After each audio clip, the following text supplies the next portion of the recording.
Masuk halaman berapa ya?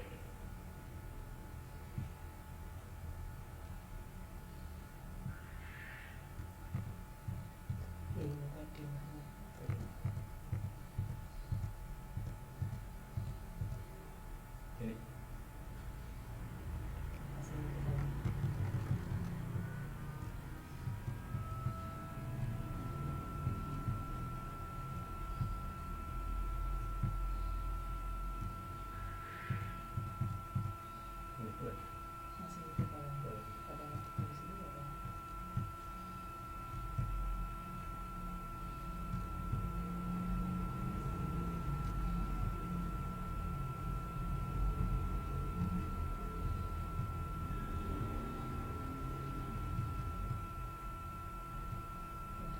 Ini.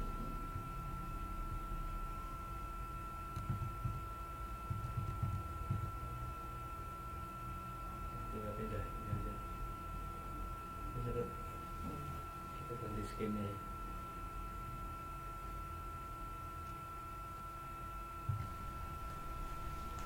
Udah resmi.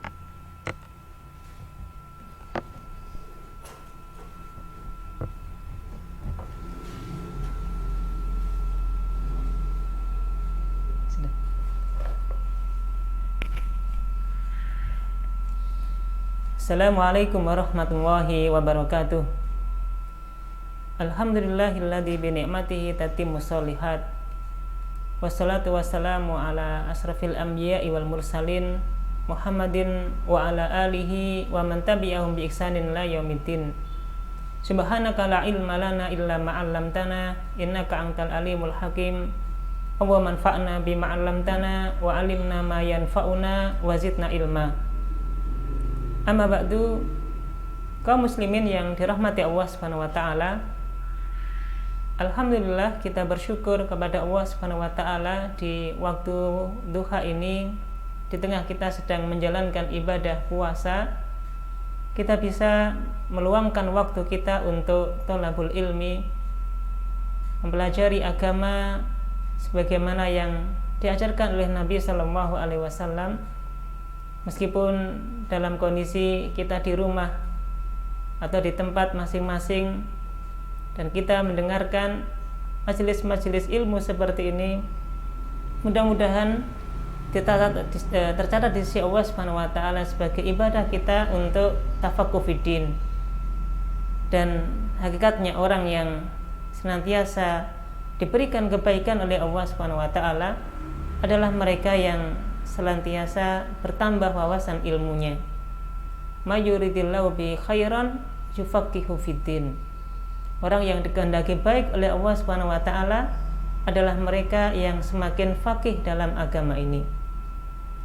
Setiap ilmu, setiap majelis ilmu yang kita datangi mudah-mudahan menjadikan sarana kita semakin faqih, semakin memahami agama ini. Kaum muslimin yang dirahmati Allah, pada kesempatan kajian pagi hari ini atau di program Majelis Duha ini, kita akan membahas tema tentang keutamaan membaca Al-Quran yang akan kita sampaikan dari kitab At-Tibyan fi Adabi Hamalatil Quran yang ditulis oleh Imam An-Nawawi. Dan tentu ini menjadi salah satu buku yang kita jadikan rujukan untuk mempelajari dan mengenal adab-adab tentang Al-Quran, mempelajari bagaimana kita berinteraksi dengan Al-Quran dan bagaimana adab-adab kita terhadap Al-Quran. Mudah-mudahan upaya kita menggali kitab ini bagian dari sarana kita untuk dekat dengan Allah Subhanahu wa taala, karena di bulan Ramadan yang mulia ini tentu ini menjadi bulan Quran yang semua aktivitas kita, semua kegiatan kita curahkan, kita lebih banyak fokuskan untuk bersama dengan Al-Quran. Sebagaimana salafun saleh terdahulu, generasi terbaik terdahulu, ketika datang bulan Ramadan, maka mereka akan mengutamakan hari-harinya lebih banyak dengan Al-Quran. Semisal Imam Malik rahimahullah, imam yang dikenal dengan julukan Darul Hijrah, Imam Darul Hijrah, Imam Madinah yang tidak pernah keluar dari Madinah dan menyampaikan halaqah-halaqah ilmu, berbagai macam ilmu, terutama ilmu hadis di Madinah waktu itu. Setiap harinya Imam Malik punya banyak halaqah-halaqah ilmu.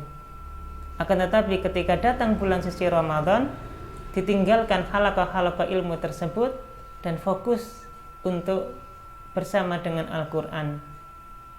Untuk itu kita dalam kesempatan ini atau pada kesempatan ini ingin bersama dengan Quran, ingin dekat dengan Al-Quran. Selain kita tilawah, selain kita juga menghafal, memurojaah hafalan yang sudah kita miliki, tentu kita mempelajari adab-adab kita bersama dengan Al-Quran. Apa yang Nabi Shallallahu Alaihi Wasallam sampaikan dalam hadis-hadis beliau tentang keutamaan orang yang menghafal Quran, orang yang membacanya, dan seperti apa selayaknya orang yang termasuk orang yang dekat dengan Al-Quran. Maka insya Allah akan dipelajari dalam kitab At-Tibyan fi Adabi Hamalatil Quran ini. Sebelum kita masuk pada pembahasan tentang keutamaan membaca Al-Quran, kita akan sampaikan sekilas dulu tentang kitab At-Tibyan fi Adabi Hamalatil Quran ini. Secara makna, At-Tibyan fi Adabi Hamalatil Quran maknanya adalah penjelasan tentang adab-adab bagi orang yang menghafal Al-Quran. Untuk itu ada istilah-istilah yang biasa kita gunakan di masyarakat kita, dan tentu kita akan kembalikan istilah ini sebagaimana yang memang sesuai dengan ketentuan yang ada di dalam agama ini. Kita sering mendengar istilah hafidhul Quran, termasuk kita juga sering mengenal istilah hamilul Quran atau hamalatil Quran. Maka pada dasarnya orang yang dikatakan al-hafidh, kalau kita kembalikan pada istilah yang benar, al-hafidh adalah orang yang menghafal hadis. Orang yang menghafal hadis dan minimal 300.000 hadis beserta sanad dan matanya, maka seorang tersebut dikatakan dengan istilah al-hafidh. Maka al-hafidh sebenarnya kembali pada istilah orang yang atau para ulama atau para ahli ilmu yang menghafal hadis. Adapun orang yang menghafal Al-Quran, orang yang menghafal Al-Quran lebih umumnya dikenal dengan hamilul Quran. Al-hamil atau hamilul Quran. Untuk itulah yang sering digunakan dalam buku ataupun dalam istilah-istilah orang yang menghafal Quran disebut dengan hamilul Quran. Orang yang menghafal Quran, orang yang kemudian melekat hafalannya atau kuat hafalannya terhadap Al-Quran, maka dikenal dengan hamilul Quran. Untuk itu dalam kitab ini diistilahkan dengan istilah fi adabi hamalatil Quran, adab-adab bagi orang yang menghafalkan Al-Quran. Orang yang kemudian senantiasa menggunakan waktunya untuk bersama dengan Al-Quran, maka dia dikenal sebagai hamilul Quran. Al-hamil secara bahasa maknanya membawa, hamala yahmilu maknanya membawa. Hamilul Quran berarti orang yang membawa Al-Quran. Sebagaimana seorang ibu ketika mengandung janin disebut sebagai al-hamil, maknanya dia membawa janin dalam rahimnya, dalam perutnya. Dimanapun dia berada, dia akan membawa janinnya tersebut. Maka bagi orang yang menghafal Quran, dia dikenal sebagai hamilul Quran, karena dia akan membawa Al-Quran dimanapun dia berada, kapanpun dia berada, maka dia akan bersama Al-Quran dan membawa Al-Quran dalam dirinya. Maka dia dikenal sebagai hamilul Quran. Untuk itu buku ini nanti tentu akan menjadi satu panduan bagi kita semuanya, wabil khusus bagi mereka yang bercita-cita ingin menjadi penghafal Quran, bercita-cita ingin dekat interaksinya dengan Al-Quran. Maka buku ini layak untuk kemudian kita telaah dan kita pelajari supaya kita lebih punya semangat untuk bersama dengan Al-Quran.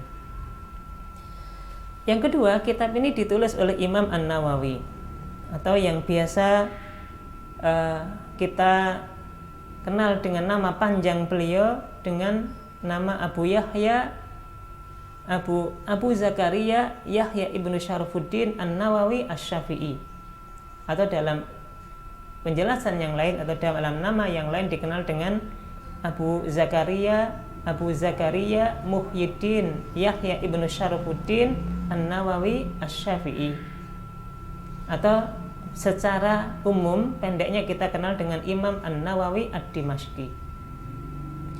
Maka Imam An-Nawawi ya yang mengarang buku ini, tentu buku ini menjadi buku yang kalau kita bandingkan dengan buku-buku yang lain, buku tipis sebenarnya. Karena Imam An-Nawawi tentu bukan hanya ini saja buku yang beliau karang, ada buku-buku yang lain. Semisal yang kita kenal dalam kehidupan kita sehari-hari, ada buku namanya Riyadhus Shalihin yang biasa dikaji di masjid-masjid kita. Orang mengenal buku-buku ini sebagai buku kumpulan tentang adab, akhlak, Riyadhus Shalihin. Lebih pendek lagi, ada buku yang terkenal di masyarakat kita, ada namanya Arba'in An-Nawawiyah, 40 hadis yang ditulis oleh Imam An-Nawawi. Tentu nanti persisnya bukan 40, tapi ada 42 hadis. Tapi buku tersebut diberikan judul dengan nama Arba'in An-Nawawiyah. Tentu buku ini buku-buku kecil yang dipelajari di masyarakat kita, yang dikarang oleh Imam An-Nawawi. Demikian pula Imam An-Nawawi punya buku-buku besar dalam buku fikih, dan beliau termasuk ulama mazhab Imam Syafi'i, mazhab Syafi'iyah. Maka beliau punya buku Al-Majmu' Syarh Al-Muhadzab. Buku ini adalah buku fikih yang menjelaskan pendapat-pendapat dalam mazhab Imam Syafi'i. Al-Majmu' Syarh Muhadzab. Demikian pula Imam An-Nawawi juga punya buku yang luar biasa, adalah buku tentang penjelasan dari kitab Sahih Al-Muslim. Maka kalau kita kenal ada Imam Ibnu Hajar Al-Asqalani yang menjelaskan atau mensyarah kitab Sahih Al-Bukhari, yang kita kenal dengan buku Fathul Bari fi Syarhi Sahihil Bukhari, maka nanti dalam Sahih Al-Muslim Imam An-Nawawi punya buku yang dikenal dengan Al-Minhaj. Buku ini yang menjelaskan tentang hadis-hadis yang ada dalam kitab Sahih Al-Muslim, dan tentu kitab-kitab yang lain ya yang dikarang oleh beliau dan cukup banyak. Maka inilah Imam An-Nawawi, tentu karya-karya beliau luar biasa, dan inilah yang menjadikan kita tetap nyambung dengan nama Imam An-Nawawi karena karya-karya beliau yang masih bisa kita pelajari. Dan memang ulama-ulama terdahulu, nama mereka kita kenang sampai hari ini karena peninggalan kitab-kitab mereka. Karena karya-karya mereka yang masih bisa kita telaah, inilah yang menjadikan nama mereka tetap bisa kita sebut, nama mereka bisa kita kenang dalam kehidupan kita. Untuk itulah bagi mereka yang punya karya, mereka yang punya satu peninggalan berupa warisan ilmu, insya Allah usianya akan terus dikenang, usianya akan terus bisa dikenang oleh masyarakat karena karyanya. Maka Imam An-Nawawi kita kenal melalui karya-karya beliau, meskipun kita di zaman kita ini tidak pernah tahu seperti apa wajah Imam An-Nawawi, seperti apa kehidupannya, tapi kita kenal dari karya-karya beliau. Termasuk Imam An-Nawawi ada satu buku yang berjudul Al-Ulama Al-Uzzab Alladzina Assaru Alal Ilm Ala Zawaj. Para ulama yang membujang, maknanya para ulama yang sampai akhir hayatnya beliau tidak menikah karena mereka lebih mengutamakan ilmu dibandingkan dengan az-zawaj, dibandingkan dengan menikah. Di antara yang dimasukkan dalam kategori al-ulama al-uzzab, para ulama yang membujang, karena faktor ilmu, kesibukan waktunya untuk ilmu, salah satunya adalah Imam An-Nawawi. Maka beliau di usia kurang lebih 40-an tahun, 45 tahun kurang lebih, beliau wafat itu, beliau tidak sampai menikah dalam hidup beliau karena kesibukannya dengan ilmu, kesibukannya untuk mendalami, untuk mengajarkan, untuk menulis ilmu-ilmu agama ini.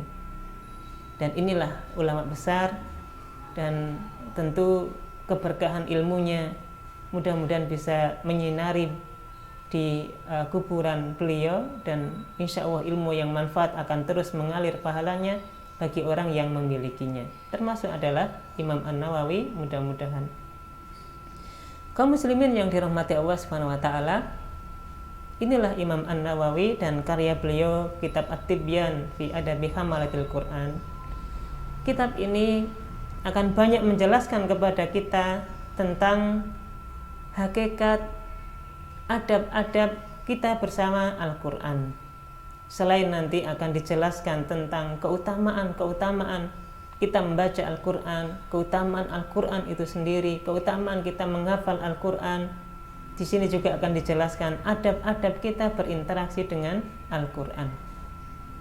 Ini menunjukkan bahwa adab juga menjadi satu hal yang sangat penting dalam kehidupan kita sehari-hari. Dan ini menjadi pelajaran mahal bagi kita. Betapa banyak orang yang bisa jadi dia hafal Al-Quran, bisa jadi dalam pikiran, dalam dirinya mengalir hafalan-hafalan Al-Quran. Dia hafal Al-Quran, dia banyak melafadzkan kalimat Al-Quran. Akan tetapi secara akhlak, secara adab tidak ada penerapannya dalam dirinya. Orang yang menghafal Al-Quran tapi bisa jadi omongannya tidak mencerminkan bahwa dia adalah ahli Quran. Orang setiap harinya membawa Al-Quran, memegang mushaf, dia baca Al-Quran, dia hafalkan Quran, tapi tingkah lakunya tidak mencerminkan bahwa dia adalah ahli Quran. Tidak sesuai antara apa yang dia hafal dan apa yang dia lakukan dalam kehidupan dia sehari-hari. Untuk itu, menghafal Al-Quran bersama Al-Quran ini tentu kita butuh adab, butuh hal-hal yang bisa kita tanamkan dalam diri kita sebagai bentuk adab dalam kehidupan kita sehari-hari, akhlak kita dalam kehidupan sehari-hari.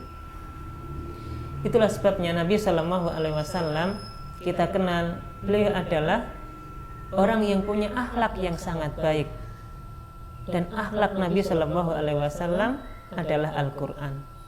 Apa yang Nabi sampaikan dari wahyu-wahyu dan firman-firman Allah Subhanahu wa taala beliau terapkan betul dalam kehidupan beliau sehari-hari, sehingga itulah yang menjadi aplikasi dari Al-Quran itu sendiri. Maka Aisyah radhiyallahu anha ketika ditanya oleh para sahabat tentang akhlak Nabi Shallallahu Alaihi Wasallam, maka Aisyah radhiyallahu anha menjawab, kana khuluquhul Quran. Akhlak Nabi Shallallahu Alaihi Wasallam ya Al-Quran itu sendiri. Kalau mau tahu bagaimana penerapan Al-Quran dalam kehidupan sehari-hari, lihat saja akhlak Nabi Shallallahu Alaihi Wasallam. Maka idealnya ajaran Al-Quran, tuntunan Al-Quran yang kemudian kita pelajari, kita hafalkan itu adalah sejalan dengan akhlak, dengan kepribadian yang kita lakukan dalam kehidupan kita sehari-hari. Untuk itu adab ini menjadi penting, dan para ulama terdahulu mereka sebelum mempelajari ilmu, yang mereka pelajari dulu adalah adab. Sebelum mereka belajar ilmu dari guru-guru mereka, mereka akan pelajari dulu adab dari gurunya tersebut. Maka ada seorang ahli ilmu yang mengatakan, saya belajar ilmu selama 50 tahun. 50 tahun digunakan untuk belajar dalam hidupnya, tapi 30 tahun belajar adab dan 20 tahun belajar ilmu. Maka adab kita miliki sebelum kita belajar ilmu, adab sebelum ilmu. Maka ini menjadi kata kunci dalam suksesnya pendidikan di masyarakat kita.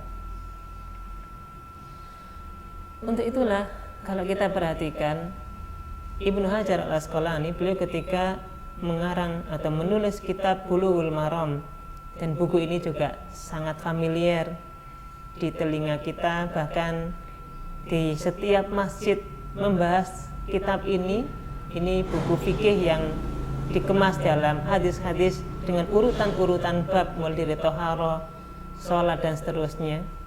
Di akhir bab dalam kitab Bulughul Maram yang kita kenal dengan kitab fikih itu, di akhir babnya ada bab tentang Kitabul Jami'.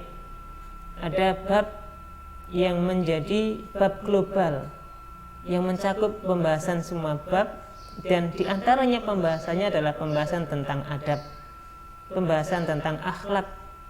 Dan ini menjadikan hikmah bagi kita, mau belajar apapun ilmunya, mau itu yang kaitannya dengan fikih, mau itu kaitannya dengan ilmu Al-Quran, mau kaitannya dengan ilmu-ilmu yang lain, yang namanya adab tidak bisa ditinggalkan. Mau di awal kita belajar fikih, di akhirnya ada adab. Maka adab adalah puncak dari ilmu yang kita miliki. Kalau ada orang punya banyak ilmu tapi dia nggak punya adab, maka pada dasarnya dia bukan orang yang berilmu.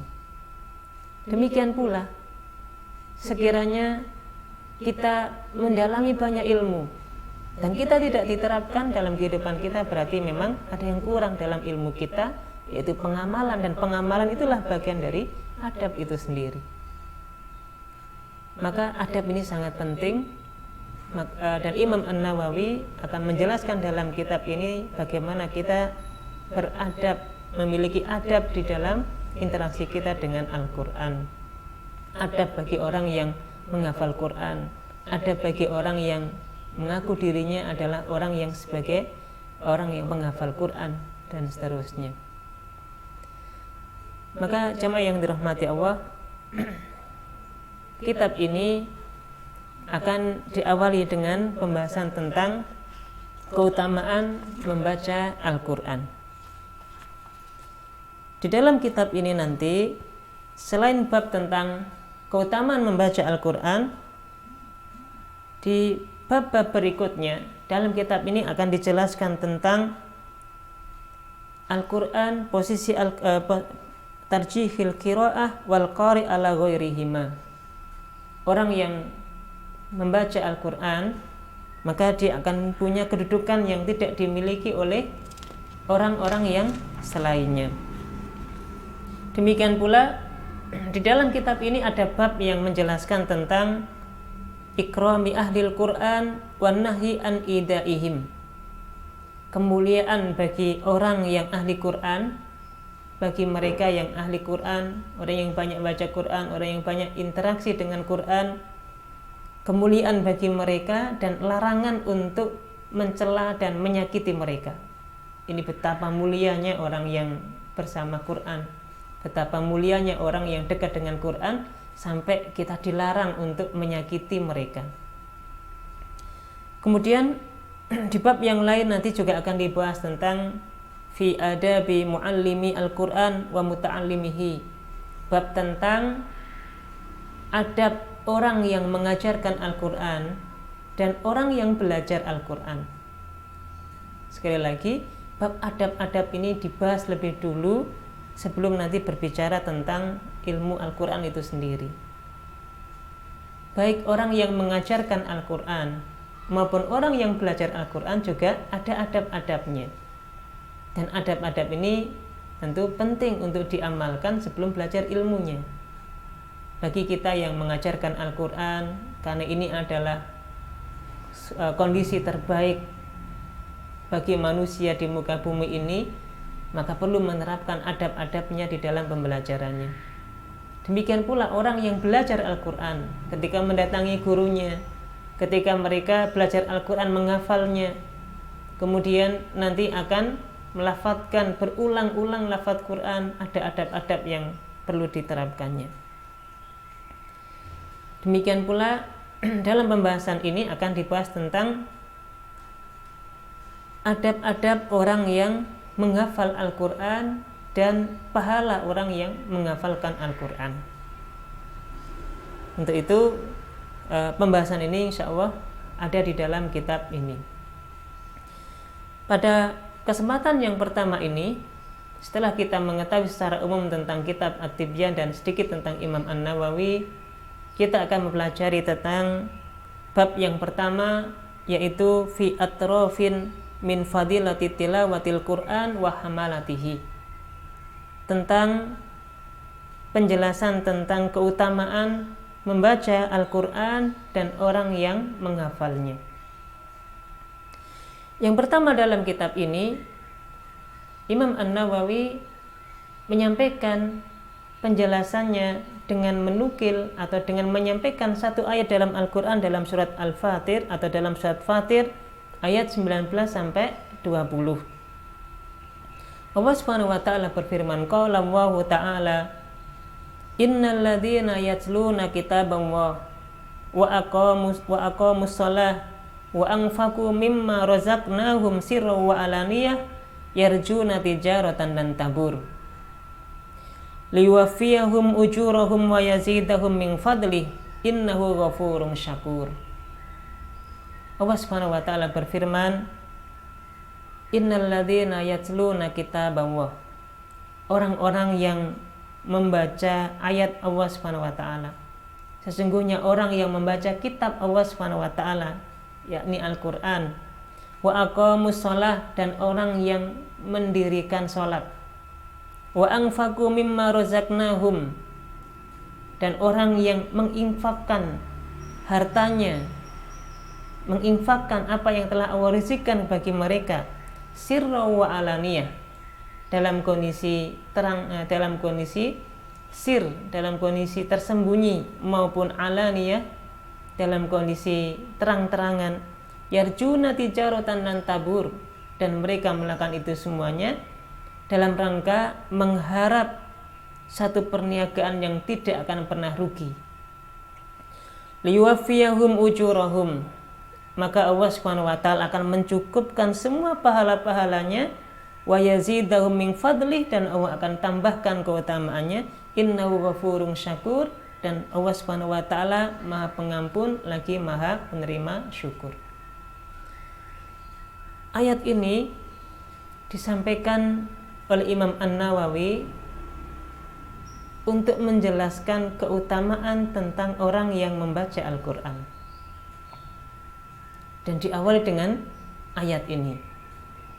Di dalam ayat ini Allah menyampaikan, innal ladzina yatluna kitaballah, orang-orang yang membaca ayat Allah Subhanahu wa taala. Maka disinilah nanti kita akan bisa memahami di dalam Al-Quran kata membaca itu kadang-kadang menggunakan kata qara'a, kadang-kadang menggunakan kata tala yatlu. Dan kira-kira apa bedanya antara kata qara'a dan tala yatlu yang dalam bahasa kita diterjemahkan dengan membaca?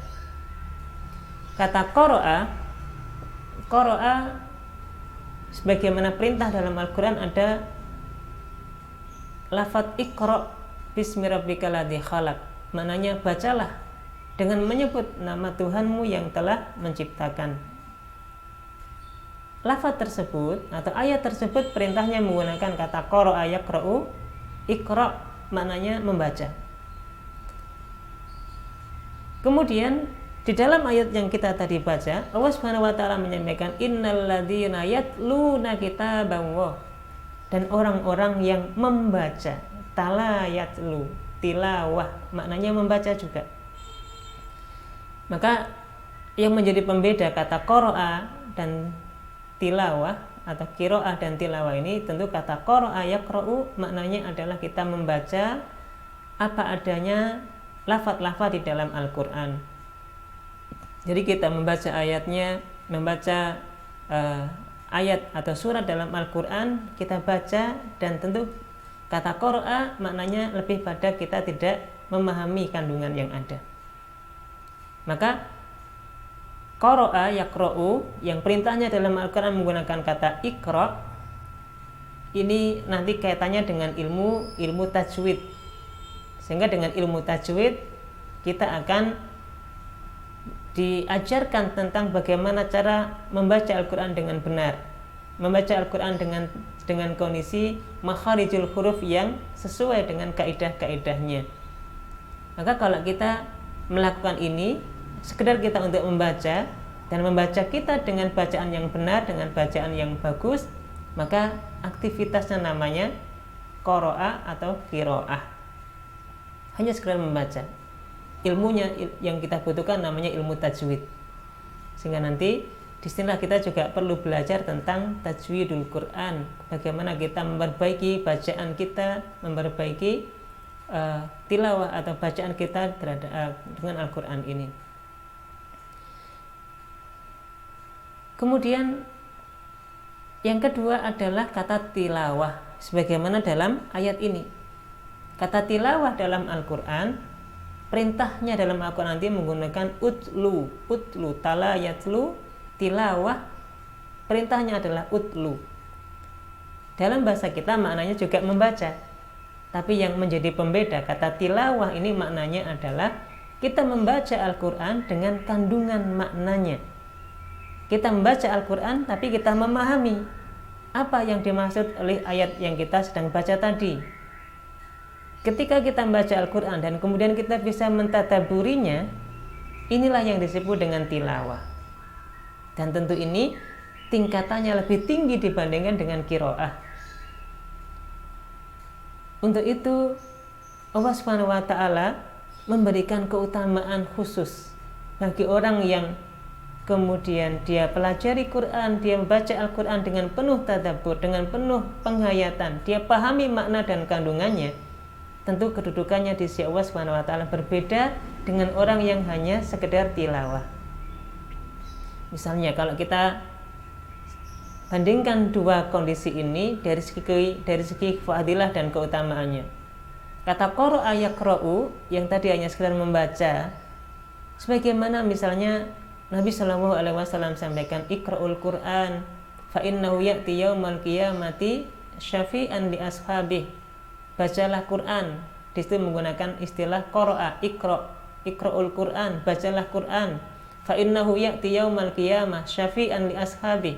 Karena nanti Quran itu akan datang pada orang yang membacanya sebagai bentuk penolong pada hari kiamat.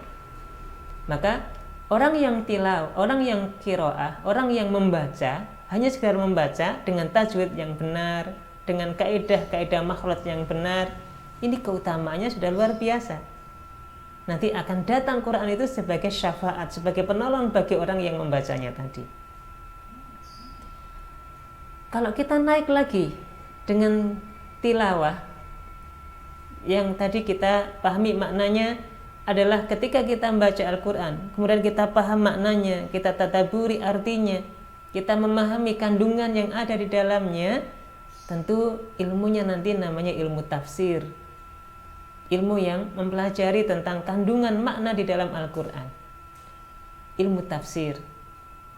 Untuk itu orang yang kemudian baca Al-Quran dengan penuh tadabbur, orang yang baca Quran dengan penuh kekhusyuan karena memahami kandungan maknanya, derajatnya juga lebih tinggi dan keutamanya juga berbeda. Sebagaimana yang Nabi Shallallahu alaihi wasallam sampaikan, majtama'a qaumun fi baitin min buyutillah yatluna kitaballah wa yatadarasuna bainahum. Tidaklah sekelompok manusia ketika dia berkumpul di salah satu rumah Allah di masjid, yatluna kitaballah, kemudian mereka membaca ayat Allah. Nah, di dalam hadis tersebut yang Nabi gunakan untuk melafadzkan kata membaca menggunakan kata yatluna, maknanya membaca yang bukan hanya sekedar membaca tapi juga penuh tadabbur, dengan penuh penghayatan maknanya. Maka Nabi mengabarkan orang yang berkumpul di rumah Allah kemudian dia baca dan kemudian saling mempelajarinya, maka keutamaannya illa nazalat alaihi musakinah, maka Allah Subhanahu wa taala akan turunkan bagi mereka ketenangan. Wa ghasyiyatuhumur rahmah, akan diguyurkan rahmat untuk mereka.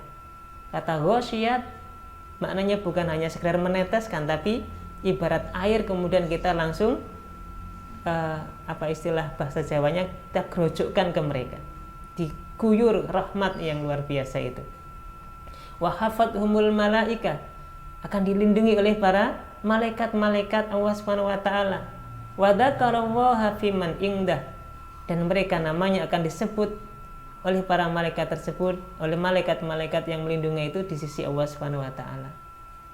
4 kemuliaan ini atau 4 keutamaan ini Allah berikan kepada mereka yang yatluna kitaballah, orang yang tilawah Al-Qur'an, tilawah kitab Allah Subhanahu wa taala. Maknanya bukan hanya sekedar membaca, tapi paham maknanya, paham apa yang mereka baca. Untuk itu di bulan Ramadan ini mudah-mudahan kita bisa menaikkan level diri kita. Kalaulah biasanya kita di tingkat qiraah hanya sekedar membaca, ya, dengan tentu belajar taksinya, dengan belajar tajwidnya, kita bisa naik level diri kita ke level yang kedua, yaitu tilawah. Maknanya kita membaca Al-Quran disertai dengan tadabbur maknanya. Alhamdulillah sudah banyak, ya, sarana yang bisa kita gunakan untuk bisa memahami kandungan ayat-ayat Allah Subhanahu wa taala. Memang idealnya kita kembali pada kitab-kitab tafsir, tapi kalau sekiranya kita belum memiliki kemampuan untuk pada kitab-kitab tersebut, ada Quran-Quran terjemahan yang minimal bisa menjadikan kita lebih memahami apa yang kita baca di dalam Al-Quran itu. Nah, sehingga dari kondisi qiraah kita naik ke level tilawah, naik ke level tilawah, dan insya Allah pahalanya, keutamaannya juga lebih besar. Nah, kaum muslimin yang dirahmati Allah, di dalam ayat ini Allah Subhanahu wa taala menyampaikan innalladzina yatluna kitaballah, orang-orang yang membaca ayat-ayat Allah Subhanahu wa taala, orang-orang yang kemudian dia membaca ayat Allah Subhanahu wa taala, ditadabburi maknanya, kemudian dia pahami kandungan makna dari apa yang setiap dia baca. Dan inilah kalau kita lihat dulu para sahabat itu memang di dalam di dalam hadis-hadis Nabi yang berkaitan dengan Al-Quran dan ada istilah membaca, dulu kita pahami bahwa mushaf belum ada seperti kita hari ini.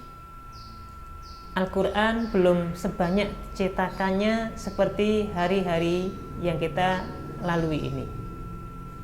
Maka muncul dalam benak kita, kalau dulu para sahabat itu membaca, seperti apa cara membacanya? Padahal Quran nggak ada. Berarti istilah membaca yang dipakai oleh para sahabat dulu adalah menghafal otomatis. Karena nggak ada mushaf, nggak ada Al-Quran yang bisa dijadikan sarana untuk membaca.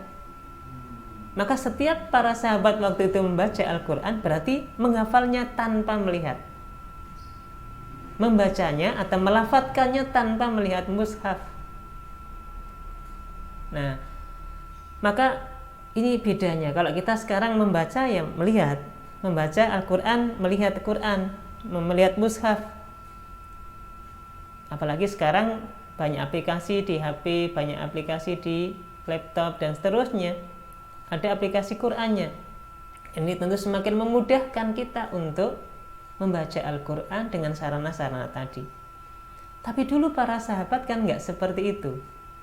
Nggak ada Quran tercetak dalam mushaf yang utuh seperti kita hari ini. Dan dalam sejarah tentang mushaf, kita tahu bahwa mushaf itu baru dicetak di zamannya Khalifah Utsman bin Affan, Khalifah yang ketiga. Dan itu pun nggak banyak. Ada yang mengatakan bahwa di zaman Utsman bin Affan, meskipun mushaf itu sudah tercetak, di satu kabupaten atau dalam satu negara itu hanya ada 5 salinan mushaf. Bisa kita bayangkan, negara yang seluas itu, wilayah yang seluas itu, Qur'annya hanya 5, dan itu pun tidak banyak orang bisa menggunakannya. Maknanya apa? Al-Quran yang kemudian ketika mereka tilawah dengan ayat-ayatnya itu, membaca Al-Quran itu otomatis mereka membacanya tanpa melihat mushaf yang ada. Maka inilah para sahabat dulu, bahkan para sahabat dulu ketika mempelajari ayat tidak akan berpindah ke ayat yang lain sebelum memang dipahami betul ayat tersebut dan diamalkan ayatnya, diamalkan dalam kehidupan mereka sehari-hari, barulah mereka akan menambah ayat yang lain. Maka inilah yang menjadi satu kunci betapa mereka menjadi orang-orang yang diberikan keistimewaan oleh Allah Subhanahu wa taala, karena sampai setingkat itulah interaksi mereka dengan Al-Qur'an. Allah Subhanahu wa taala amanahkan kepada mereka untuk memimpin bumi itu karena mereka adalah orang yang punya interaksi yang tingkatannya jauh lebih baik dibandingkan generasi kita hari ini dengan Al-Qur'an itu. Maka layaklah mereka kemudian diamanai oleh Allah Subhanahu wa taala untuk memimpin bumi dan kemudian bisa menguasai 2/3 dunia ini karena mereka berbekal dengan Al-Qur'an. Yatluna kita bahwa mereka yang kemudian membaca ayat-ayat Allah Subhanahu wa taala, wa aqamus shalah, dan mereka yang mendirikan salat, dan bahkan nanti para sahabat termasuk yang kita sering dengar kisahnya adalah Utsman bin Affan. Ketika bulan Ramadan seperti ini adalah orang yang setiap malamnya digunakan untuk membaca Al-Qur'an, bahkan dalam kondisi sholat-sholatnya itu. Al-Qur'an bisa dikhatamkan mereka dalam kondisi sholat-sholat mereka. Dan tentu sholat bagi seorang yang jiwanya bersih, bagi seorang yang memang merindukan surga, menjadi sarana mereka untuk dekat dengan Allah Subhanahu wa taala dengan lantunan Al-Qur'an. Wa aqamus shalah, orang yang mendirikan sholat. Terkait dengan mendirikan sholat dan kaitannya dengan Al-Qur'an, ada satu kisah yang diriwayatkan dalam hadis Imam Ahmad, dan sekali lagi kalaulah bukan karena riwayat hadis mungkin kita nggak percaya dengan kisah ini. Ada satu kisah di zaman Nabi Shallallahu Alaihi Wasallam, ketika Nabi pulang dari satu perjalanan peperangan, maka ketika kondisinya sudah datang di waktu malam yang sudah larut, maka Nabi waktu itu memutuskan untuk beristirahat di satu lembah.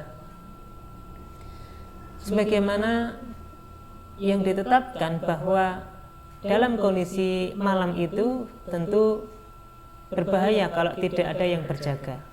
Maka ada para sahabat yang memang ditunjuk Nabi Shallallahu Alaihi Wasallam untuk berjaga, atau yang kita kenal dengan istilah al-khirasah. Dan ini menjadi satu ketentuan ketika misalnya kita berjalan di malam hari kemudian beristirahat di satu tempat, maka kita dianjurkan untuk berjaga di situ dalam rangka keamanan diri kita dan orang lain. Maka Nabi Shallallahu Alaihi Wasallam menunjuk 2 orang sahabat untuk berjaga saat perjalanan pulang dari peperangan itu. 2 sahabat itu yang pertama adalah Abbad bin Bishr dan Ammar bin Yasir. Dalam satu kondisi yang malam yang gelap, malam yang penuh dengan malam yang gelap itu, maka Nabi Shallallahu Alaihi Wasallam memerintahkan 2 sahabat itu untuk berjaga. Di saat berjaga dan para sahabat yang lain sudah dalam kondisi tertidur, maka terjadilah dialog antara Abbad bin Bishr dan Ammar bin Yasir ini. Di antara dialognya adalah supaya nanti masing-masing juga dapat giliran untuk istirahat, maka kesepakatan 2 orang sahabat ini ada yang tidur, ada yang berjaga. Waktu itu yang mendapat giliran berjaga adalah Abbad bin Bishr. Abbad bin Bishr yang kemudian berjaga, Ammar bin Yasir waktu itu istirahat. Inilah sahabat Nabi Shallallahu Alaihi Wasallam dalam kondisi berjaga itu, dalam kondisi suasana yang tenang, suasana yang sejuk itu di malam hari itu, maka terpikir oleh sahabat Abbad bin Bishr ini, apa yang bisa saya lakukan di malam hari seperti ini? Maka kemudian yang dilakukan adalah sholat. Tentu ini sholat malam. Maka dimulailah sholat itu. Ketika memulai sholat, Abbad bin Bishr ternyata tanpa disadari ada musuh yang mengintainya di sekitar wilayah lembah itu. dalam kondisi sedang menjalankan sholat, berdiri panjang dengan bacaan Quran yang sangat indah, itulah Abbad bin Bishr dipanah oleh musuhnya yang sudah mengintai di belakang. Maka musuh yang sudah mengintai belakang itu membawa panah dan kemudian memanah Abbad bin Bishr. Ketika dipanah itulah maka Abbad bin Bishr terkena anak panah di punggungnya dalam kondisi beliau sedang menjalankan sholat malamnya, dengan bacaan-bacaan yang panjang, dengan bacaan-bacaan yang menyentuh hati. Ternyata anak panah yang menancap di punggung Abbad bin Bishr itu tidak menjadikan rasa sakit dalam tubuhnya Abbad bin Bishr. Dalam kondisi sholat, kemudian dicabut anak panah itu, diletakkan begitu saja, kemudian Abbad bin Bishr melanjutkan sholatnya. Subhanallah. Dan inilah sahabat dulu, para sahabat yang kemudian sholatnya, yang kemudian membaca Al-Quran itu terkena anak panah tanpa terasa sakit. Melihat kondisi Abbad bin Bishr yang masih dalam kondisi berdiri, dalam kondisi sholat, meskipun sudah terkena anak panah yang pertama, musuh tadi pun kemudian memanah kembali dengan anak panah yang kedua dan persis mengena di bawah punggung yang tadi ada anak panah yang pertama. Dalam kondisi menancap anak panah itu dicabut lagi oleh Abbad bin Bishr. Dan kita tahu yang namanya anak panah ada satu hal yang runcing, dan kemudian kalau sudah menancap dalam daging itu kalau dicabut tentu bukan darah yang keluar, tapi juga sebagian daging juga akan ikut keluar. Abbad bin Bishr kemudian mencabut kembali anak panahnya dan kemudian dia lanjutkan sholatnya dengan bacaan yang indah, dengan sholatnya yang khusyuk itu. Musuh yang tadi memanah dan tahu bahwa Abbad bin Bishr tetap melanjutkan sholatnya, menjadikan musuh ini mengambil anak panahnya yang ketiga dan kemudian memanah kembali Abbad bin Bishr. Ketika dipanah, terkena kembali punggungnya, dan inilah anak panah yang ketiga yang menancap di punggungnya Abbad bin Bishr. Ketika itulah kemudian terjatuh Abbad bin Bishr karena banyak darah yang keluar dari tubuhnya, yang menjadikan sahabatnya Ammar bin Yasir terbangun karena sahabatnya jatuh. Pada saat itulah kemudian Ammar bin Yasir bertanya kepada Abbad bin Bishr, "Wahai Abbad bin Bishr, kenapa engkau tidak membangunkanku ketika engkau terkena anak panah yang pertama, sehingga engkau tidak harus terluka dengan anak panah kedua dan ketiga seperti ini?" Maka apa kata Abbad bin Bishr kepada Ammar bin Yasir dalam kondisi seperti itu? Dan inilah ungkapan yang luar biasa dari seorang sahabat Nabi Shallallahu Alaihi Wasallam, Abbad bin Bishr. Abbad bin Bishr mengatakan, "Wahai Ammar bin Yasir, saya tidak membangunkanmu karena saya tidak ingin memutus kenikmatanku bersama dengan Al-Quran waktu saya sholat tadi." Inilah ungkapan sahabat Nabi Shallallahu Alaihi Wasallam dalam kondisi terkena anak panah, dalam kondisi sakit, dalam kondisi sholat itu tidak mau terputus kenikmatannya bersama dengan Al-Quran. Inilah rahasianya ketika kita membaca Al-Quran, kita tadabburi maknanya, memahami maknanya, kemudian kita membacanya meskipun dalam kondisi yang cukup panjang kita tidak terasa. Karena apa? Karena kita nikmat dengan Al-Quran. Sampai dalam kondisi sholat seperti ini pun, dengan bacaan Quran itu menjadikan Abbad bin Bishr meskipun anak panah menantap dalam punggungnya tidak menjadikan merasa sakit, karena merasakan nikmatnya bersama dengan Al-Quran. Orang-orang yang membaca Al-Quran, kemudian orang-orang yang sholat, wa anfaqu mimma razaqnahum, dan orang-orang yang menginfakkan hartanya, menginfakkan harta yang telah Allah karuniakan kepada mereka dalam bentuk sembunyi-sembunyi maupun terang-terangan, dan tujuannya dalam rangka untuk mendapatkan satu perniagaan dengan Allah Subhanahu wa taala yang tidak akan pernah ada ruginya. Dan inilah yang menjadi satu ungkapan, ya, bahwasanya sebenarnya kita ini sedang berniaga dengan Allah Subhanahu wa taala. Kita ini sedang bertransaksi dengan Allah Subhanahu wa taala. Kita bertransaksi apa dengan Allah Subhanahu wa taala? Tentu kita bertransaksi amal kita ini, perbuatan kita ini, infak sedekah kita dan semua amalan kita ini dalam rangka membeli surganya Allah Subhanahu wa taala. Inilah transaksi yang dalam Al-Qur'an disebut dengan tijaratan dan tabur, perniagaan yang tidak akan pernah ada kerugiannya, selalu untung perniagaan ini karena kita sedang berbisnis dengan Allah Subhanahu wa taala. Apa ganjarannya? Mereka yang tilawah, mereka yang membaca Al-Quran, mereka yang sholat, mereka yang menginfakkan hartanya di jalan Allah Subhanahu wa taala, liyuwaffiyahum ujurahum, sungguh kami akan cukupkan pahala bagi mereka, wa yazidahum min fadlih, dan kami akan tambahkan keutamaan-keutamaannya. Maka bagi mereka yang membaca Al-Quran, Imam An-Nawawi mengawali ayat ini sebagai satu motivasi kita. Setiap kita membaca Al-Quran, setiap kita berinteraksi dengan Al-Quran, setiap kita membaca dan mentadaburi kandungan-kandungannya, hakikatnya Allah Subhanahu wa taala sedang menyiapkan pahala yang besar untuk kita. Liyuwaffiyahum ujurahum, Allah Subhanahu wa taala akan sempurnakan pahala-pahala bagi mereka yang mengamalkan ibadah tersebut. Kemudian jemaah yang dirahmati Allah,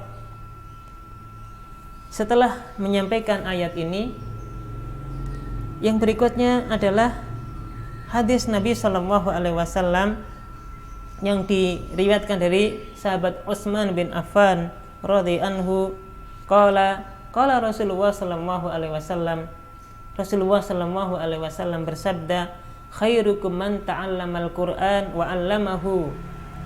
Khairukum, sebaik-baik kalian adalah man ta'allamal Qur'an, orang yang belajar Al-Qur'an, wa 'allamahu, dan orang yang mengajarkannya. Hadis ini menjadi hadis yang pertama yang disampaikan oleh Imam An-Nawawi dalam kitab At-Tibyan ini sebagai penjelasan tentang keutamaan orang yang belajar Al-Qur'an dan orang yang mengajarkannya. Di antara keutamaan adalah orang yang dikategorikan oleh Allah Subhanahu wa taala sebagai khairukum, orang yang paling baik, orang yang terbaik di antara kalian. Untuk itu Al-Qur'an kalau kita pelajari, kita yang pelajarinya, maka kita menjadi orang yang terbaik di muka bumi ini. Demikian pula orang yang mengajarkan Al-Qur'an.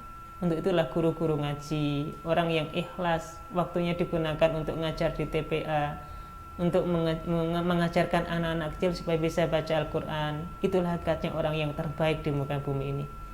Khairukum man ta'allamal Qur'an wa 'allamahu. Orang yang paling baik di antara kalian adalah orang yang belajar Al-Quran dan orang yang mengajarkan Al-Quran. Yang kedua, hadis ini memberikan satu isyarat bagi kita bahwa kebaikan dalam diri manusia ukurannya bukan materi. Kemuliaan dalam diri seorang manusia ukurannya bukan dilihat dari fisik seseorang. Dikatakan orang itu punya kedudukan tinggi di hadapan Allah Subhanahu wa taala, bukanlah orang yang karena penampilannya, bukanlah karena kekayaan hartanya, karena jabatannya, karena kewenangan yang dimilikinya, bukan. Tapi Nabi Shallallahu Alaihi Wasallam mengabarkan kepada kita kebaikan seseorang itu atau predikat kebaikan seseorang itu ukurannya adalah Al-Quran. Orang terbaik di antara kalian standarnya bukan harta, bukan materi, tapi Qur'annya.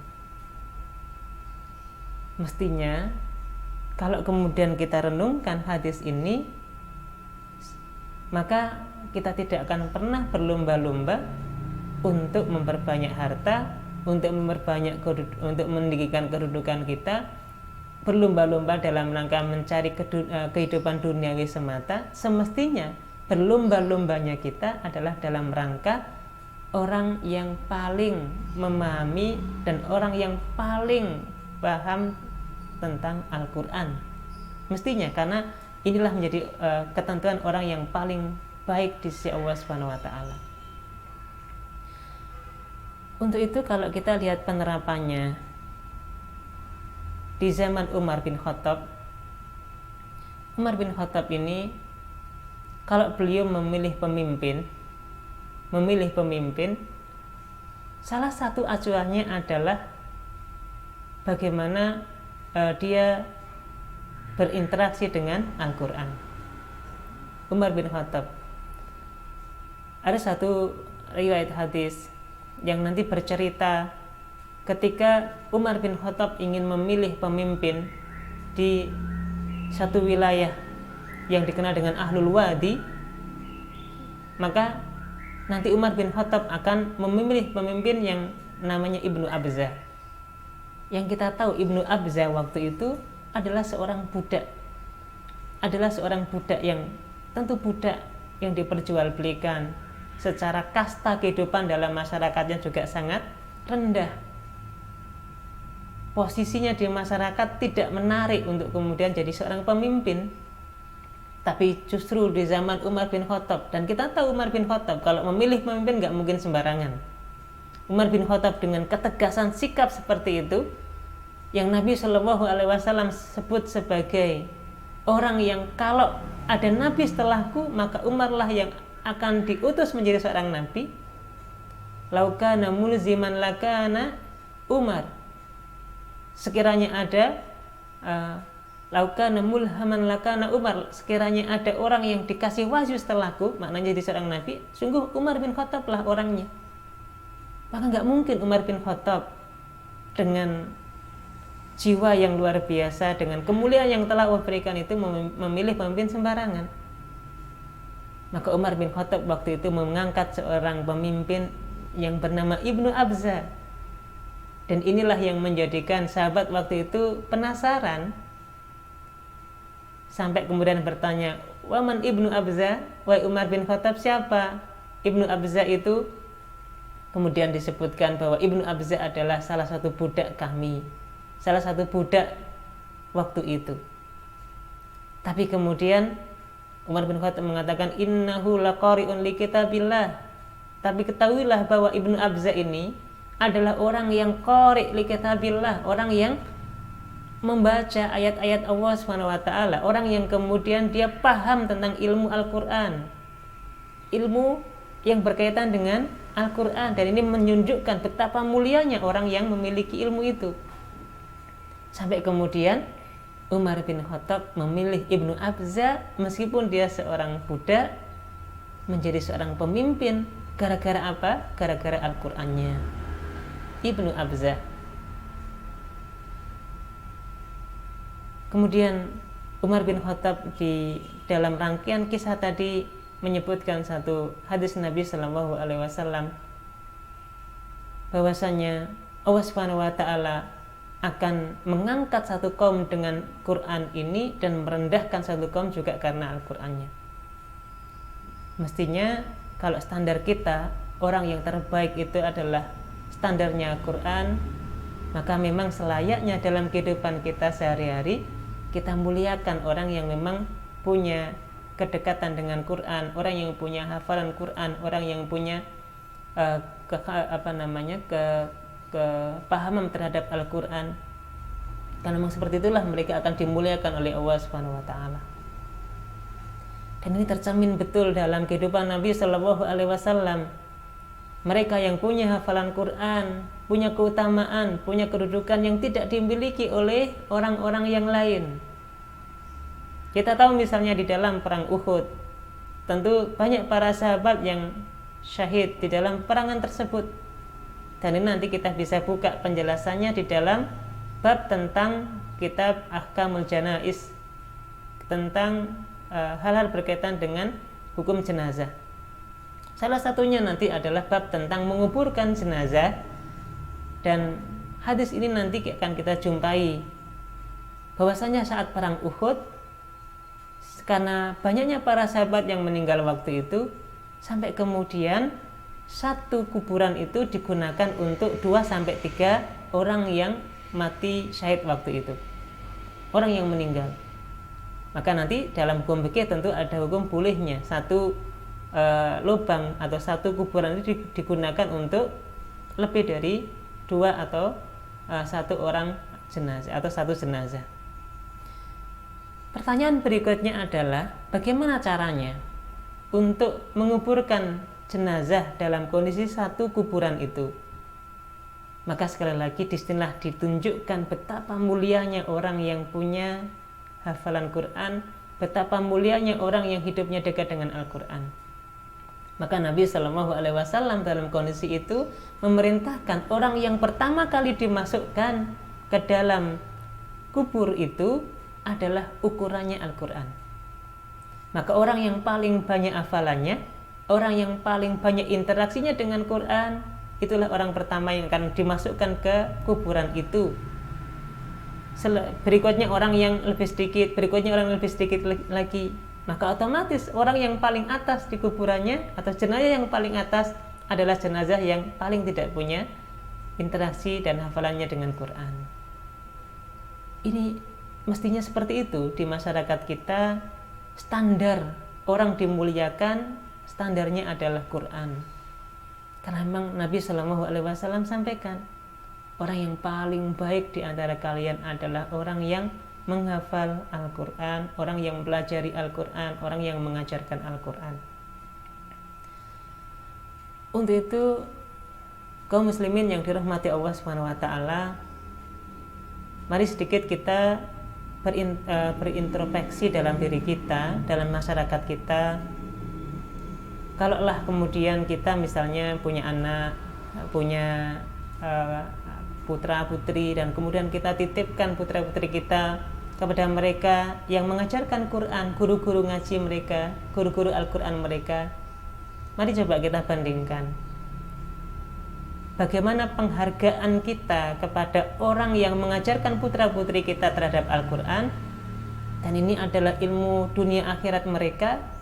Mari kita bandingkan dengan mereka ketika diajari oleh guru les mereka dengan ilmu-ilmu umum, matematika, bahasa Indonesia, atau ilmu-ilmu yang dijadikan acuan untuk kelulusan mereka dalam sekolah. Bukan berarti kita membandingkan ilmu umum, ilmu agama, ilmu Al-Quran, bukan. Tapi ini berkaitan dengan betapa kita seharusnya bisa meletakkan penghargaan terbaik itu untuk siapa. Berapa yang kita berikan kepada guru-guru ngaji kita, berapa yang kita berikan untuk guru ngaji anak-anak kita. Ketika mereka diajari Quran, diajari bagaimana tajwid yang benar, dijaga betul hafalan mereka, berapa penghargaan mereka untuk yang kita berikan untuk mereka? Mungkin hanya ratusan ribu. Tapi coba kita lihat ketika anak kita les bahasa Inggris, les matematika, les bahasa Indonesia, dan seterusnya. Berapapun yang diminta oleh bimbel tersebut, berapapun yang diminta oleh lembaga tersebut, kita bayar tanpa ada kompromi, tanpa ada harus tertunggak pembayarannya. Tapi ketika anak kita yang diajari Quran tadi, kalaulah tidak diminta, ya kita kadang nggak bayar, kadang-kadang ya sudahlah, mereka sudah ikhlas dan seterusnya. Kita tidak berbicara masalah ikhlas tidaknya, tapi kita sedang berbicara bagaimana kita menghargai orang yang punya kafaah terhadap Quran. Untuk itu, kalaulah kita betul menerapkan hadis ini, bahwa standar terbaik orang di sisi Allah SWT adalah karena Qurannya, mestinya para guru-guru ngaji kita yang ada di TPA itulah mestinya yang layak untuk kemudian kita support lebih besar, karena mereka hakikatnya orang yang paling mulia di sisi Allah Subhanahu wa taala, karena Al-Qur'an bisa jadikan dalam kehidupan mereka biasa, bukan seorang pejabat, bukan orang yang punya kedudukan Pak RT, Pak RW, atau punya nama di kampungnya. Bisa jadi mereka biasa saja, tapi karena Quran itulah yang mestinya kita hargai mereka, kita angkat derajat mereka, karena memang Allah juga mengangkat derajat mereka. Nah, standar ini yang mesti kemudian kita mulai terapkan dalam kehidupan kita sehari-hari, karena memang itulah yang juga dijalani oleh Nabi Shallallahu Alaihi Wasallam dulu, dan mereka menjadi orang terbaik karena Qur'annya, dan segitulah mereka menerapkan Quran dalam kehidupan mereka sehari-hari, bahkan dalam mengaplikasikan siapa yang paling berhak untuk dihargai, yang menjadi orang terbaik di muka bumi ini. Standarnya bukan apa-apa, tapi karena Al-Qur'annya. Untuk itu, ini menjadi satu motivasi bagi kita semuanya. Kalau kita ingin diangkat derajat kita oleh Allah Subhanahu wa taala, kalau kita ingin menjadi orang yang terbaik di muka bumi ini, standarnya adalah Al-Qur'an. Orang yang terbaik itu adalah orang yang mempelajari Al-Qur'an dan orang yang mengajarkannya. Maka seberapapun usia kita hari ini, insya Allah tidak ada kata terlambat. Sesibuk apapun kita hari ini, aktivitas kita hari ini, tidak ada kata terlambat untuk kemudian kita belajar Quran. Kalaulah kita tidak punya waktu, dan itu perasaan kita tidak punya waktu sangat banyak. Tapi kalau kita punya komitmen, kita punya kesadaran bahwa harus bisa belajar Quran, harus bisa baca Quran, mesti ada waktu yang kita bisa luangkan untuk bisa berinteraksi dengan Quran. Kenapa? Karena memang kita akan menjadi orang terbaik di sisi Allah Subhanahu wa taala karena kita belajar Quran. Demikian pula bagi kita yang mengajarkan Al-Quran, bagi guru-guru yang mengajarkan Al-Quran, insya Allah yakinlah bahwasanya para ustadz, para ustadzah adalah orang-orang yang diangkat derajatnya di sisi Allah Subhanahu wa taala. Keberkahan Allah Subhanahu wa taala akan diberikan kepada mereka yang memang selalu memberikan pembelajaran dan memahamkan orang terhadap kitab-kitab suci atau ayat-ayat Allah Subhanahu wa taala dalam Al-Qur'an ini.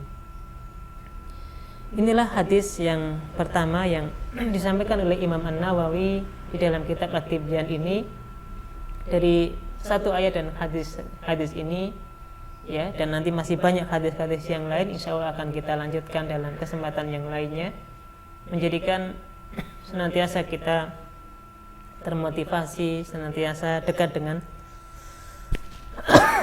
Al-Quran. Dan tentu satu hadis lagi yang disampaikan dalam kitab ini, sekali lagi ini menjadi motivasi bagi kita yang belum bisa membaca Al-Quran. Di dalam hadis yang disampaikan oleh Aisyah radhiyallahu anha, qala Rasulullah sallallahu alaihi wasallam, Rasulullah sallallahu alaihi wasallam bersabda, alladzi yaqra'ul Qur'an wa huwa mahirun bihi ma'as safaratil kiramil bararah, walladzi yaqra'ul Qur'an wa huwa yatata'ta fihi wa huwa syaqun alaihi law ajran. Alladzi yaqra'ul Qur'an, orang yang membaca Al-Qur'an, wa huwa mahirun bihi, dan dia dalam kondisi mahir, dia sudah pandai membacanya, makhrajnya sudah benar, tajwidnya sudah lancar, bacaannya bagus, suaranya bagus, dia mahir dalam kondisi lancar membacanya, maka Allah Subhanahu wa taala akan menempatkan dirinya ma'as safaratil kiramil bararah, akan disandingkan, ditempatkan dengan para malaikatnya yang mulia. Dan ini tentu kondisi yang luar biasa, kemuliaan luar biasa. Kita manusia, makhluk yang lemah, makhluk yang dhaif ini disandingkan oleh Allah Subhanahu wa taala Rabbul Alamin, ya, Tuhan semesta alam ini, kita disandingkan dengan makhluknya yang juga mulia, yaitu para malaikatnya. Dan ini satu kemuliaan bagi mereka yang bisa membaca Al-Quran dengan lancar, dengan baik. Demikian pula bagi mereka yang mengawali belajar Al-Quran, walladzi yaqra'ul Qur'an wa huwa yatata'u bihi, yatata'u fihi, dan mereka yang belajar Al-Quran, membaca Al-Quran dalam kondisi dia yatata'ta, dia terbata-bata, masih dieja, kesulitan. Wa huwa syaqun alaih, ada kesulitan ketika dia membacanya. Dan ini juga sangat mungkin orang yang awal belajar Al-Quran, ya, sudah bisa jadi karena faktor usia, sudah kaku bibirnya, sulit dia untuk mengucapkan kata-kata tersebut, akhirnya dia terbata-bata, ya, makharijul hurufnya tertukar satu dengan yang lain, dia harus menghafal dengan keras, dia harus berusaha keras untuk bisa memahami dan mempelajarinya, dia terbata-bata, panjang pendeknya kadang-kadang lupa, yang panjang dibaca pendek, pendek dibaca panjang, dia harus mengingat ini huruf apa, ya ta'ufihi, dia terbata-bata, ya, kesulitan dia untuk membacanya. Jangan khawatir, Allah Subhanahu wa ta'ala akan memberikan 2 pahala bagi orang tersebut. Jadi justru kalau kita belum bisa membaca Al-Quran, kemudian tidak boleh, ya sudahlah, nggak usah belajar saja, nggak bisa, sulit. Padahal disitulah peluang kita tetap untuk mendapat pahala justru lebih besar. Ada 2 pahala yang telah Allah sediakan. Tentu pahala yang pertama adalah pahala kita membaca Al-Quran. Pahala kita membaca Al-Quran. Membaca Quran ini sudah pahala. Bahkan nanti kita ketika membaca Al-Quran, pahalanya hitungannya bukan per surat, pahalanya bukan per ayat, pahalanya bukan setiap kali kita baca Quran terus setiap jamnya dapat, tidak itu. Tapi baca Al-Quran pahalanya adalah setiap hurufnya. Sebagaimana nanti kita juga pelajari satu riwayat hadis yang dimana Aisyah radhiyallahu anha yang menyampaikan melalui bertanya kepada Nabi, dan Nabi SAW menyampaikan, la aqulu alif lam mim harfun, saya tidak mengatakan alif lam mim itu satu huruf, walakin alifun harfun, walamun harfun, wa mimun harfun, tapi alif itu satu huruf, lam itu satu huruf, mim itu satu huruf, wal hasanatu bi asyri amsalihha, dan satu kebaikan huruf itu dilipat gandakan oleh Allah Subhanahu wa taala menjadi 10 kebaikan. Maka kalau kita baca alif lam mim, pada dasarnya bukan 3 huruf yang kita dapat pahalanya, atau bukan satu kebaikan yang kita dapatkan, tapi insya Allah kita sudah mendapatkan 30 kebaikan. Membaca Al-Quran ini sudah pahala. Kemudian pahala yang kedua adalah kita belajar dalam kondisi terbata-bata, dalam kondisi kita ada kesusahan di situ. Disinilah letak pahalanya. Letak pahalanya. Karena pada dasarnya al-ajru ala qadril masyaqqah, pahala itu berbanding lurus dengan tingkat kesusahan yang kita alami. Maka semakin kita merasa ada kesusahan dalam belajar, justru disitulah ada tingkat pahala yang telah Allah janjikan untuk kita. Kalaulah kemudian kita terus pelajari, dan ini tabiatnya kita belajar, tabiatnya kita thalabul ilmi, bahwasanya ilmu dicapai dengan lelah, dicapai dengan kesusahan.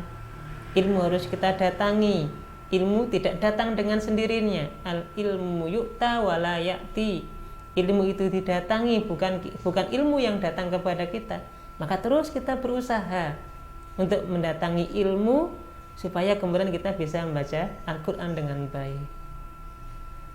Untuk itu, dengan melihat atau dengan penjelasan hadis Nabi SAW ini, tidak ada yang kemudian sia-sia setiap kita mempelajari Al-Quran.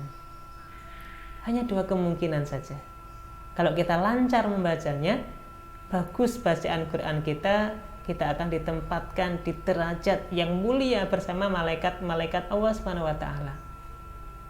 Atau pilihan yang kedua, ketika kita masih proses belajar, tahap belajar, kita masih kesusahan dalam baca setiap huruf-huruf dalam Al-Quran, ini pun menjadi peluang ibadah, peluang pahala, dapat 2 kebaikan. Kebaikan kita membaca Quran dan kebaikan kita belajar Al-Quran yang ada kesusahan di dalamnya itu. Mudah-mudahan kita tergolong orang-orang yang ahli Quran, kita tergolong orang-orang yang senantiasa diangkat derajat kita oleh Allah SWT karena Quran, sebagaimana dulu para sahabat Nabi Shallallahu Alaihi Wasallam diangkat derajatnya, dijadikan generasi terbaik yang pernah ada di muka bumi ini, karena mereka adalah orang yang sangat dekat dengan Al-Quran. Allahumma arhamna bil Quran, Allahumma arhamna bil Quran. Semoga Allah merahmati kita semuanya dengan Quran dan menjadikan kita, anak keluarga kita, menjadi orang yang ahli Quran. Subhanaka wa bihamdika, asyhadu an la ilaha illa anta, astaghfiruka wa atubu ilaik. Assalamualaikum warahmatullahi wabarakatuh.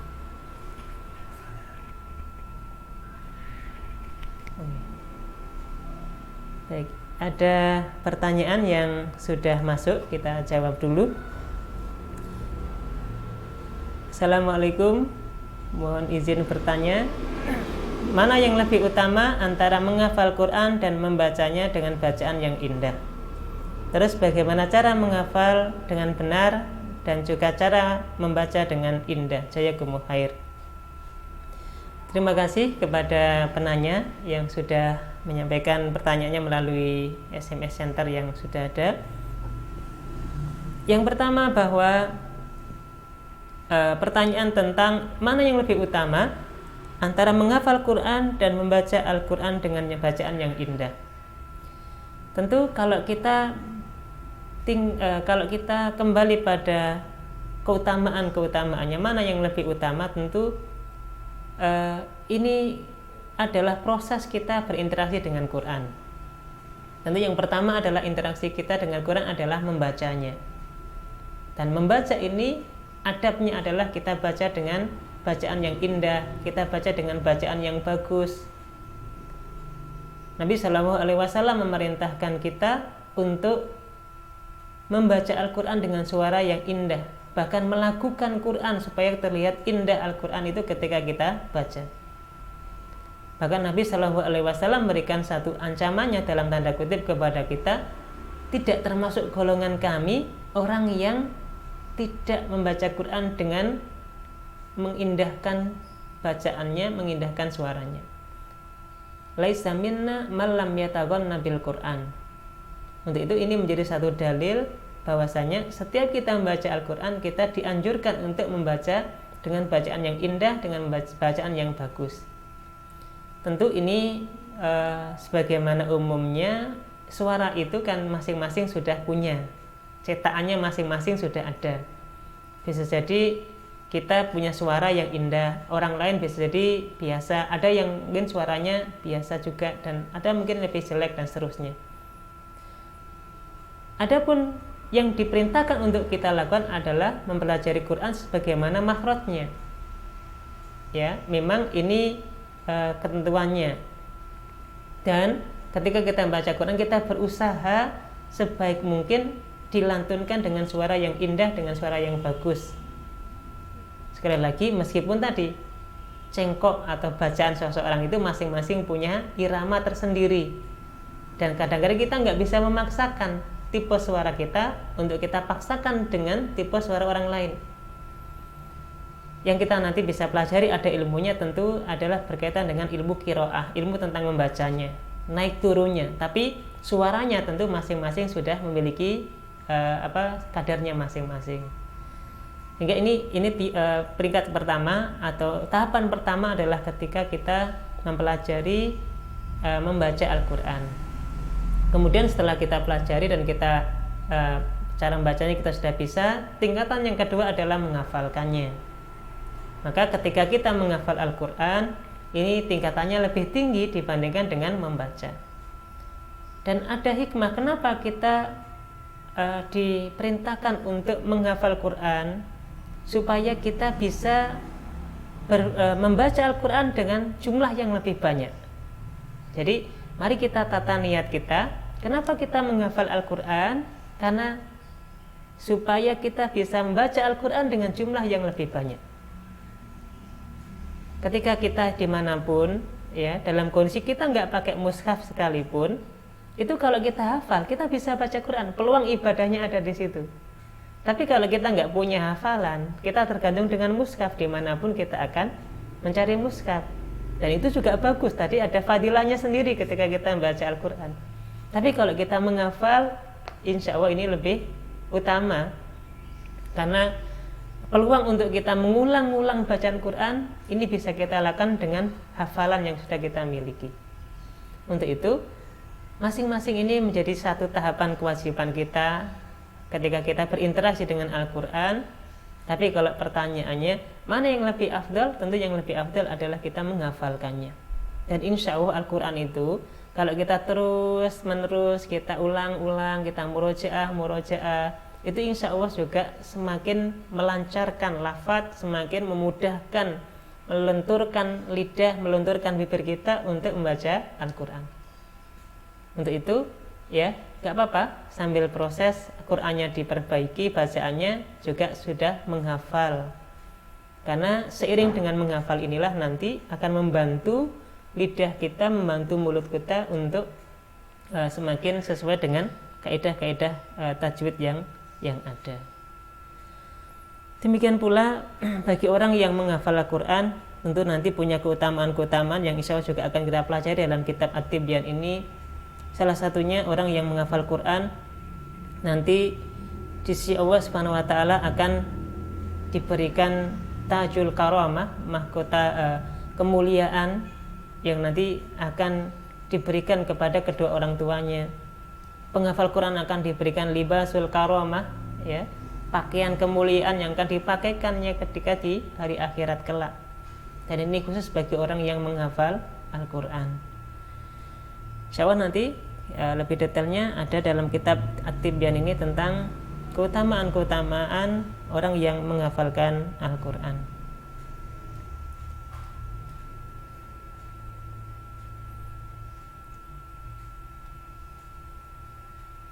Baik, mungkin itu yang bisa kita sampaikan.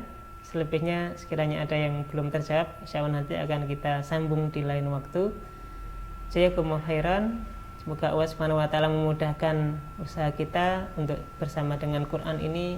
Subhanaka wa bihamdika asyhadu an la ilaha illa anta astaghfiruka wa atubu ilaik. Assalamualaikum warahmatullahi wabarakatuh.